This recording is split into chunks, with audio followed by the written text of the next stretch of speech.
the last time I did this, it was about 4 hours, so I will try to do it a bit more concise. So today we've been at Bella Bavarian near Derby, which is my local Cervélo dealer, and we've been building up one of the new Cervélo ZHT5 mountain bikes. I then thought it'd be quite good to actually sit down and have a chat with Luke, who is the big boss at Bella Bavarian, about Bella Bavarian and kind of what's happening with the shop going forward. My name's Luke, I'm the Managing Director at Bella Bavarian. We're a local bike shop, we serve the local community. We have some great brands on board.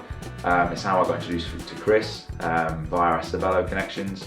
And we're trying to create a real community vibe around the shop with shop rides, a race team, as many sort of social events as we can, while still growing and still serving a wider community and still trying to get ourselves a national reputation as well.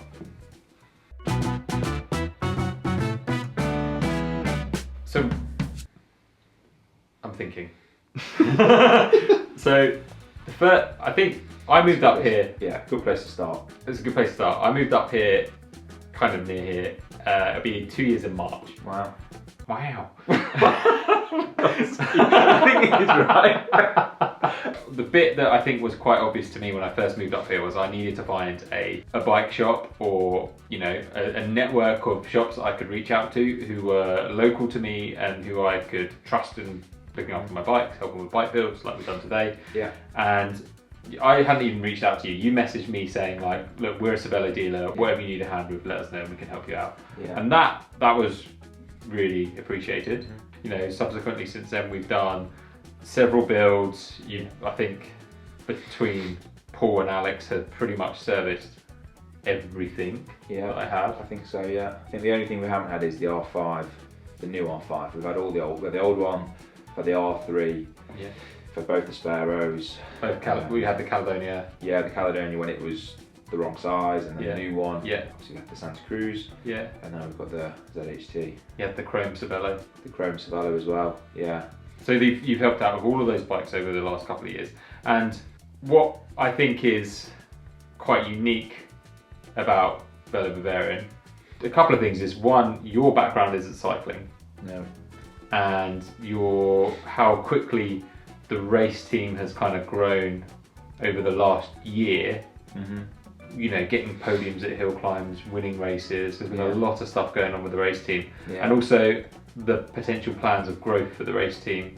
I think it's really exciting. Yeah. Especially for really at the moment quite a small shop. Obviously selling very a lovely range of bikes from great brands: Cervélo, Cannondale, BMC, Pinarello, Colnago. Oh yeah, that one. Not on there. 5 amazing brands, and being there to support everyone in the local community, as well as not just from being the bike shop, but all the additional stuff we're doing. I think it's great. Yeah. I think it's really cool. It's nice to hear, and obviously it's nice to sort of you see what we're doing, which is it's not just about like I said, it's to a lot of people to be fair, but it's not just about making loads of money, because my background, which you referred to a minute ago, is team sports. So with my background being team sports, I wanted to create a community and people to ride with each other as much as possible, and that sort of lends itself well to cycling, which is everybody loves it. What's the main reason people love cycling? Because of group rides. So we sort of I quickly saw that group rides were the way to get people into the sport. So we started out with a handful of riders when I first took over the business, which was about 3 years ago. It was like 6 of us turned up to group rides, basically me and a couple of friends, and now we've got over 3 years later, we've got over 500 members on our Strava page. 500. 500, yeah. We were quite big on Strava, like we're verified, but so got the blue tick. It's like an orange tick, okay. But I don't think it's that hard to get. But anyway, so there's like 500 members on Strava. We've got WhatsApp groups with, we've got over 100 members in a WhatsApp group who all sort of regularly contribute and sort of answer each other's questions. Has anyone got this part or whatever? Which is the bike shop is like taking business away, but it's fine because it's what I wanted. I wanted people to be able to go, who's riding this weekend, and it not all be to do with us. And then this year, the women's side of it's really taken off. So we've now got 40 women in a WhatsApp group. and like none of them leave. They just love it. Like they're in there. They talk about cycling. They talk about doing track days. They talk about doing all sorts of events and encourage each other to race. And like I'm just sitting there, I'm the only guy in there, and it's just like it makes me really proud to sit there and watch it. Like I literally just watch all these messages come through. All these ladies, all ages, from sort of I think the youngest is 18. All the way up to probably girls in their 50s and 60s, and they're all sort of riding together. And when they ride together and they look after each other. It's more of a women thing, I think. Men just want to sort of willy wang and stuff. But the ladies, they just look after each other.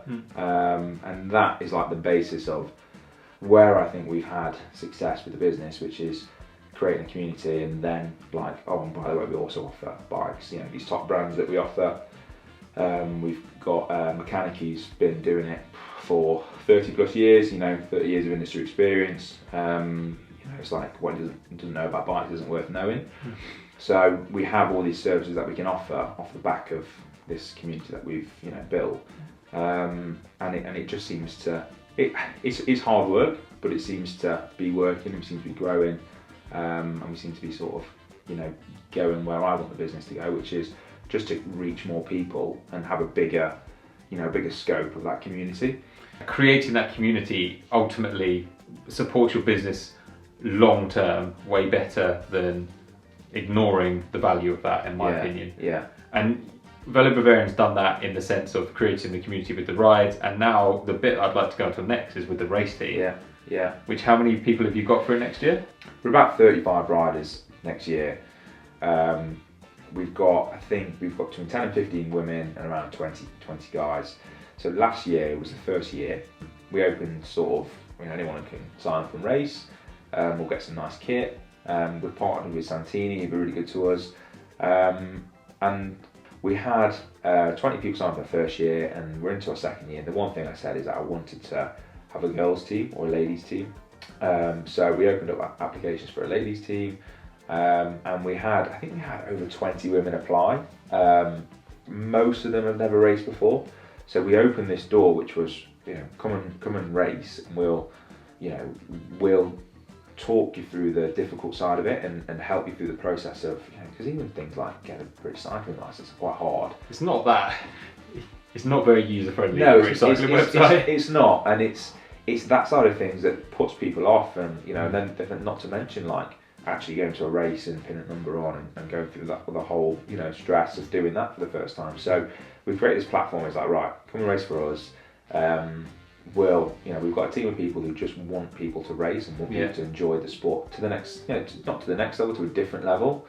And if you're fast and you enjoy those fast sort of social rides or chain gangs or those sorts of rides, then give racing a go. Like yes, it's potentially dangerous, but it can hurt, but it can't hurt to try, sort of thing. Yeah, like you've got to try, especially if you're fortunate and you're in a position where you can get on a bike and race and do these things and you're healthy, then give it a go. If you don't like it, you don't have to do it again. But we created this platform which was like, come and try. And then we had a sponsor for last year. He was a customer who came in the shop, kindly donated or kindly sponsored the team. And then this year we had a global sponsor, a massive company, travel company. I can't actually say yet, to be fair, but it all will be revealed. So they came on board and said, we like what you're doing, we like the community approach. We could go and sponsor a pro team or invest in these UCI teams or whatever it might be, but we see the value in what you're doing in the community, and they'll help boost it and they'll help grow it. So we've got some amazing kit coming. We've they provide all the riders with kit, all the riders with casual wear, bags, all this sort of stuff. So it's like all these guys that have and guys and girls that have taken the plunge and gone, right, I'm going to race and I'm going to do it from a local bike shop. Like they're getting rewarded and they're being like, they're being treated like professionals almost. And it's like it's quite a cool thing. And for me, with my background, like I missed that side of it. I missed having the team environment and turn up to a match or turn up to a race and you've got like a little bit of like you're totally focused on what's going on, and you're almost treated like a professional athlete. And I sort of wanted to have that little bit of taste for people, because like most people who ride bikes, they watch the World Tour races, they watch the Tour de France, and it's just nice to have that little taste of it. And I think that's something that I wanted to give to amateur riders, because ultimately everybody's amateur who races for us, and it's a pretty cool thing. Like, you know, you've got guys on the start line helping you out with, you know, with you taking your jackets off, giving you bottles, giving you nutrition. And these are just volunteers that just love it as well. And then turn up on a start line, having like 3, 4, 5 riders in your kit, and you've got a team. It's just like, it's a very supportive atmosphere, and that's probably the thing I'm most proud of. Like the people that have signed up for the team have really bought into that, and that's why we had success last year. That's why we won quite a lot of races. We became the #1 ranked team in the East Midlands in our first year in the regional rankings, and that doesn't really happen. Like, not for a first year team. Usually you've got a handful of riders racing, many with no experience, and we had guys with no experience winning races. You know, we had multiple guys winning their first race that they ever even tried, which was just like, it was amazing. So yeah, it's been like a genuine pleasure to be a part of. I didn't think it would snowball this much, to the point where we've got, you know, it's less than 12 months that we started, and now we've got 35 riders, you know, nearly half of whom are women. Massive sponsor on board who are, you know, just, you know, supporting us with whatever we want to do, running races and stuff for next year. So great looking kit. Great looking kit, yeah. We can reveal that soon as well. It's just like, I don't know, it's snowballing a bit, but in a good way. Yeah. So it's a lot of work, but yeah, it's just enjoyable. So I guess the thing to say is, what you've done with the race team and setting that community up is fantastic. It's amazing to see a new sponsor kind of coming into cycling who hasn't really been involved in cycling, and also supporting an amateur team, not necessarily going for a, you know, Pro Conti, World Tour, whatever, actually understanding the value in community. So I guess that leads me on to saying, what else is next for Bella Bavarian over the next year?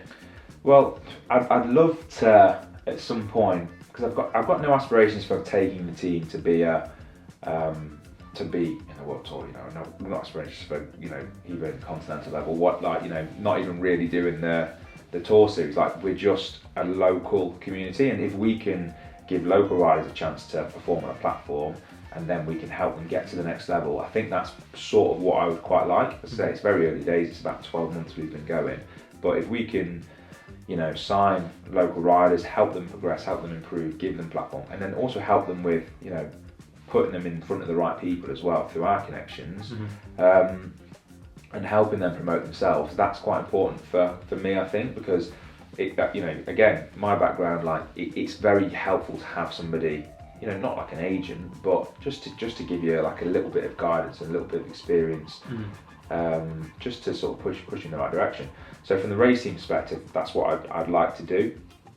And I'd like to get more girls involved in our socials, and like more girls and women inspired by our women's team. So I think if we can use the team and the exposure we're going to get from these sponsors to help inspire people within the community just to give it a go, or, you know, you never know, you might find the next, you know, you might find the next Mark Cavendish, or, you know, you might find the next Annemiek van Vleuten, and it could be living around the corner from, you know, from the shop. And I think that is something that I want the team to help achieve. And if we can be a feeder team or whatever for a larger, you know, a bigger race team, then that's fine. Like, I just want to help people progress, and obviously want to carry on doing our social rides.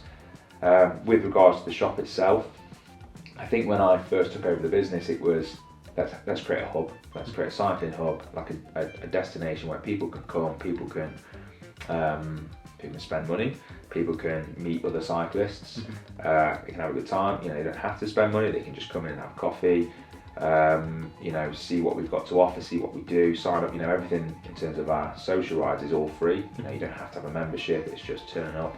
And I think the next level for us is to do it on a bigger scale, with a bigger site, more to offer. So stuff like the coffee shop and donuts. Yeah. So all of these things are in the plans for the next 12 months, and it's exciting. It's a lot to take on, but it's important just to sometimes chuck yourself into the deep end, see what you can do. And where can people follow along what's going on with Bella Bavarian? So the socials, Instagram is at Bella Bavarian. We've got Facebook, we've got a YouTube channel, which in fact, we've got more followers than Chris now, but shaking. Subscribers, actually, they're called subscribers on YouTube, Chris, by the way. BellaBavarian.co.uk, you can check us out there. All our bikes are on there, a little bit about us and some more about the race team. Thank you, Luke, for talking a bit about Bella Bavarian as a shop and a community, and I really think what you are doing is awesome. I'm not trying to blow wind up whatever the expression is, I can't remember what it is. No. Wind on your fire? That sounds good. Let's go with that. That sounds quite good, actually. Yeah. I'm not trying to blow wind on your fire. Like, subscribe, comment.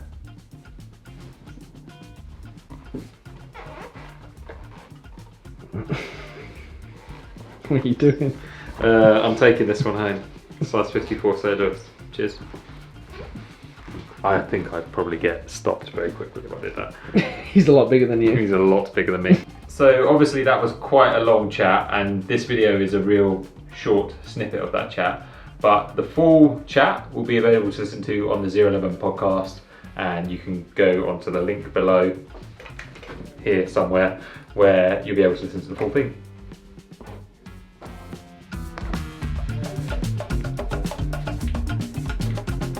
Should we put it in the car? Yeah, come on, let's go. Run.